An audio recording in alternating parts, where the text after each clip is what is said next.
E1 mechanism. पहला कि ये यूनिमॉलिक्यूलर एलिमिनेशन रिएक्शंस हैं। एलिमिनेशन जिसमें एक सैचुरेटेड कंपाउंड अनसैचुरेटेड बन जाता है। दूसरा पॉइंट, टर्शरी अल्काइल हैलाइड में ये रिएक्शन ज़्यादा फेवर किए जाते हैं। अगला पॉइंट, टू स्टेप मैकेनिज़्म है, टू स्टेप रिएक्शन या मैकेनिज़्म। और तीसरा point, favour in polar solvents, polar solvent में होगा। चौथा पॉइंट इसका जो याद रखना है तो वो ये कि फर्स्ट ऑर्डर रिएक्शन है।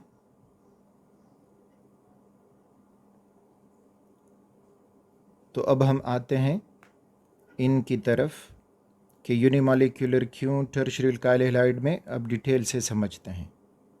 तो एक ओवरऑल एग्जांपल लेते हैं। टर्शरी ब्यूटाइल ब्रोमाइड,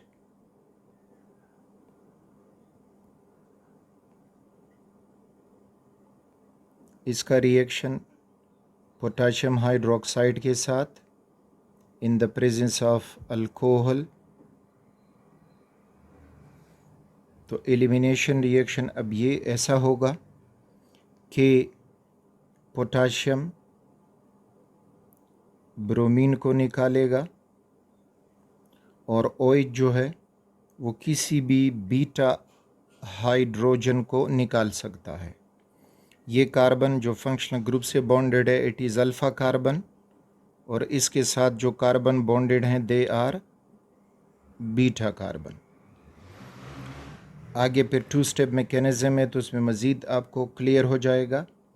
तो यहाँ पे जो प्रोडक्ट बन जाएगा वो हमें मिल जाएगा CH2, यानी इस बीटा कार्बन से हाइड्रोजन निकला, डबल बॉन्ड कार्बन हुआ और मिथाइल ग्रुप मौजूद, मिथाइल ग्रुप मौजूद, और यहाँ पे हमें मिलेगा KBr और साथ में H2O।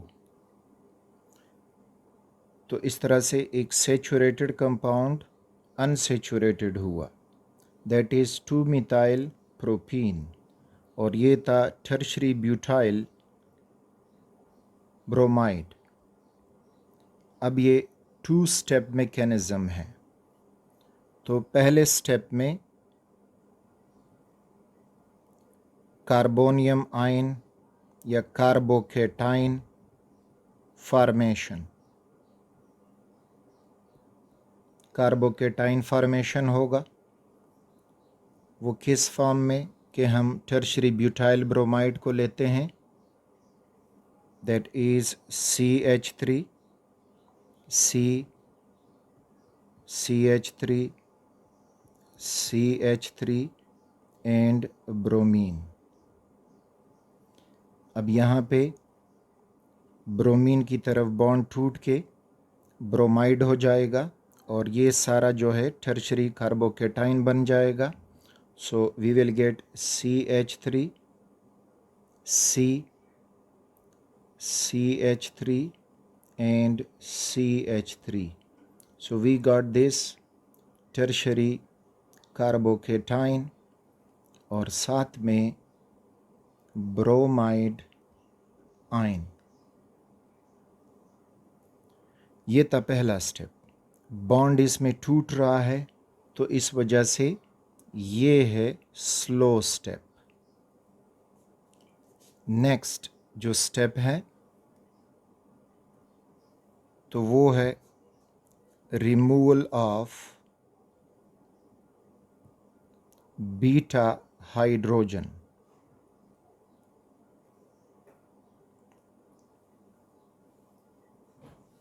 Removal of beta hydrogen from the carbocation.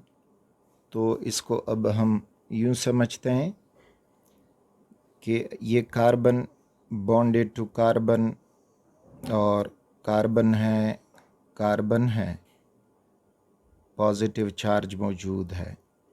ये अल्फ़ा कार्बन था क्योंकि इसके साथ फंक्शनल ग्रुप हेलोजन बॉन्डेड था। अब बाकी जो ये 3 कार्बन हैं, दीज आर बीटा कार्बन। तो इन बीटा कार्बन के साथ एक एक हाइड्रोजन सब के साथ मौजूद है।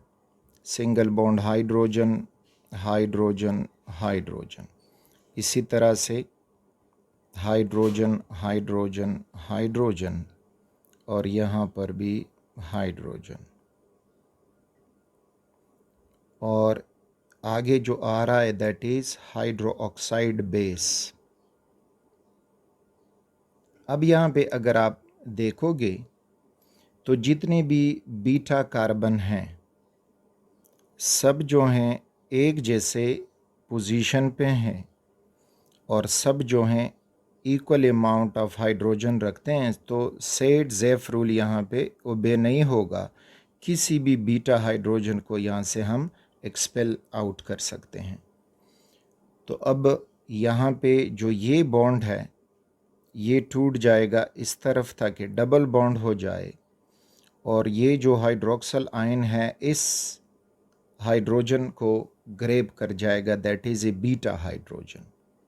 तो हमारे पास जो प्रोडक्ट बनेगा ये यहाँ से शुरू करता हूँ, ये हो गया CH3, C ऊपर वाला CH3 है, नीचे अब बना डबल बॉन्ड विद CH2 क्योंकि एक हाइड्रोजन निकल गया, वो OH के साथ मिलके H2O हो जाएगा।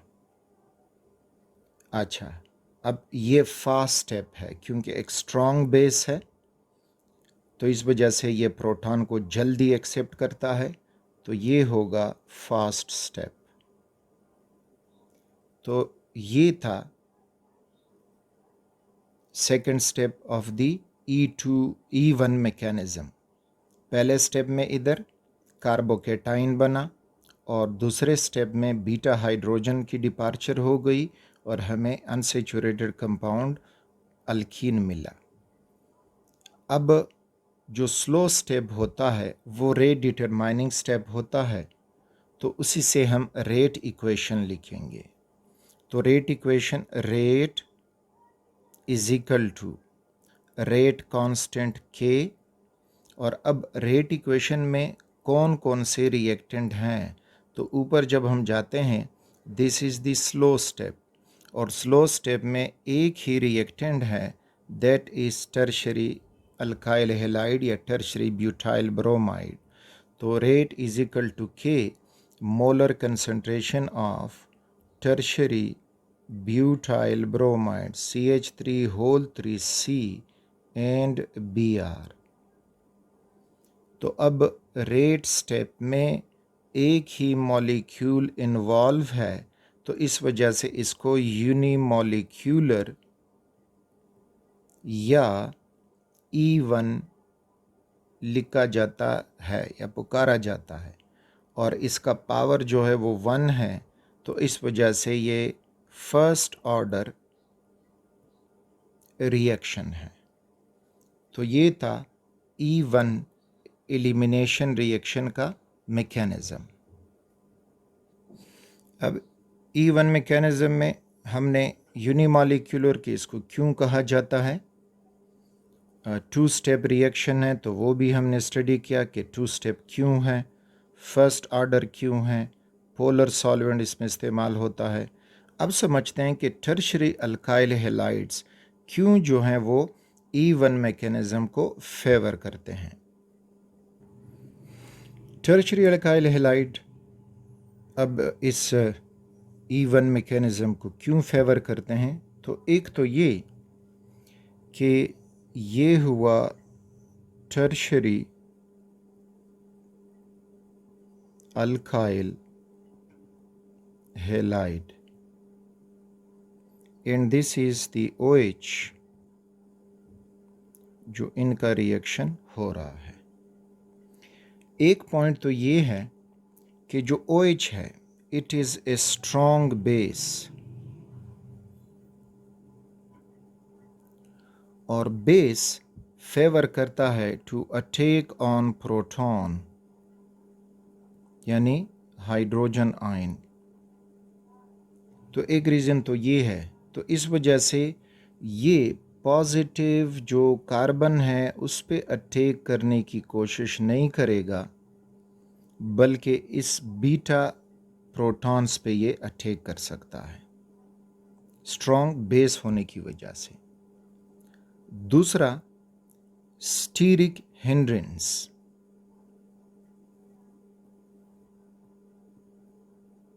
स्टीरिक हिंड्रेंस, स्टीरिक हिंड्रेंस जो है वो होता है कि एक मॉलिक्यूल अपने शेप या साइज़ की वजह से एक रिएक्टेंट के अटैक को स्टॉप करे, स्लो करे या ना होने दे, तो वो कहलाता है स्टीरिक हिंड्रेंस।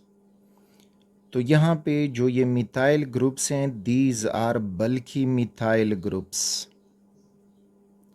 तो बल्की मिथाइल ग्रुप्स की वजह से ये जो स्ट्रॉन्ग बेस हाइड्रोक्सल आयन है वो पॉजिटिव कार्बन तक नहीं पहुंच सकता। तो इस वजह से इसको चांस है कि वो बीटा हाइड्रोजन को निकाल दे, not to attack on the positive carbon, ताकि न्यूक्लियोफिलिक सब्स्टिट्यूशन रिएक्शन हो जाए। तो होगा elimination reaction tertiary alkyl halide में।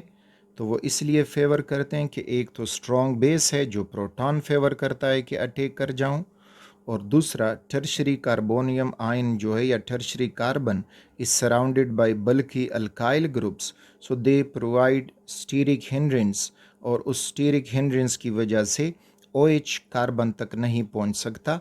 अगर पहुंच सकता है तो वो बीटा हाइड्रोजन तक पहुंच सकता है। तो ये था टर्शरी अल्काइल हैलाइड में रीज़न कि वो E1 मैकेनिज़्म क्यों फॉलो करते हैं।